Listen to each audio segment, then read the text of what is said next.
kulankani oo ay ka soo qayb galeen qaybaha kala duwan ee bulshada sida odayaasha waxgaradka haweenka iyo qaybaha kala duwan ee bulshada Soomaaliyeed ee ku dhaqan magaalada Nairobi ee xarunta dalka Kenya ayaa halkaasi waxa laga soo jeediyay hadallo u badnaa tacsi loo direeyay qaraabadii iyo qoyskii uu ka geeriyooday Ismaan Xasan Cali Ismaan Caato oo ahaa xildhibaan Soomaaliyeed oo ka tirsan mudanayaasha baarlamaanka ee Soomaaliya ana siyaasi ruqcadaaya oo laga yaqaan guud ahaan bagayga Soomaalida oo timid tacsida Allah u naxariisto marxuum Ismaan Caato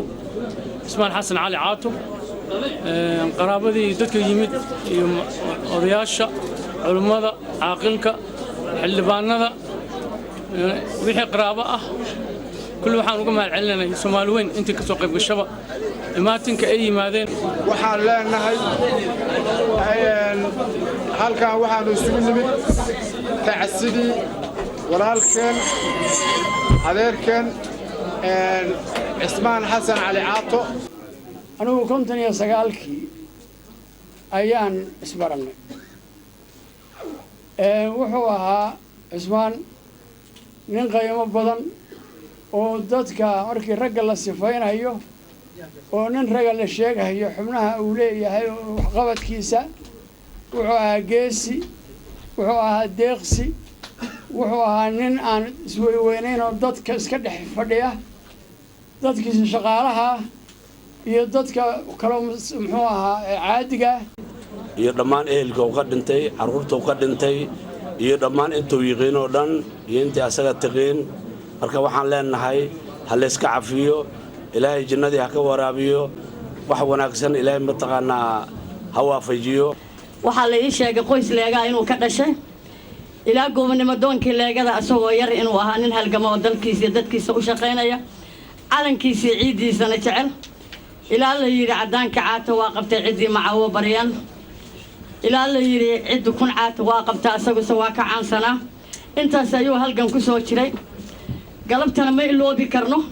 Ismaan intuu Soomaali u qabta hadaan ka sheekaynana waaga noogu bariyahaya xaqaas marka aadi mayno koow galabta waxa fadhiya dad badan oo ehlu cilmiya oo Ilaahay agtiisa aan ka rajaynayno inay maqaam weyn ku leeyihiin waxaan ka codsanay inay u duceeyaan xaajiga وين نجا أقبلين وأدعيين أيضا هجامنها شيخي وين عالم كها شيخ يوسف دريد ويلكيس قفل ولا ما لكن قفل وقت ولا يا وقت هذا رمضان كيو الليلة ذا يو أنت الساعي ولا الشيء قف نصيب له أيا لكل ما مركي إلى هاي سداس وقت هو هذه وقت الشيطان على بحريهن إلى هاي نحريست فرن إلى هاي إنه وجود قال إلى هاي كبرينا عملك الله نوبركيه علفك الله نوبركيه عرورته الله نوبركيه كل جن الله نوبركيه إله جفيه جريدين ما كل مية صومالي دبت الله كساره قلبي وبرعد الله سكمريه خلافك شدة الله كساره هذا وعكت هو سد الله جليه ويحد ابن الربا إله نقبت سبحانه وتعالى